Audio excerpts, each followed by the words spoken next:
move to the next point. My next point, Mr. Speaker, I wanted to congratulate the President for admitting before the joint sitting of the House that in Kenya today, we have an existing condition, in fact, conditions of extreme difficulty. There is extreme difficulty in the country.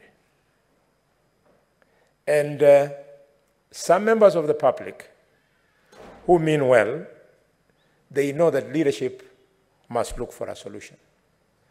But other members of the public who want to score points want to use this opportunity of difficult circumstances that our people are going through to either make fun of leaders or confirm that they have failed.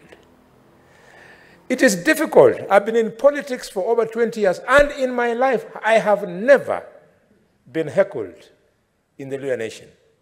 All the way from Kitale to Bungoma, to Kakamega, to Vihiga, and to Busia, and Luhya land in the diaspora. Mr. Speaker, sir. What is the point of order, Senator Sifuna? Mr. Speaker, Honorable Khalwale, the Senator of Kakamega, is misleading this House. In fact, as late as a few weeks ago, Boni Khalwale was heckled in his own village when he tried to convince people to replace the existing border motorcycles with electric ones. This is something of a matter of public record to which Mr. Khalwale, Honorable Khalwale, should not lie to this House. But Senator Sifuna, I thought the good senator is admitting that for the first time he's going through a rough patch. Mr. Speaker, I was saying that things are so difficult.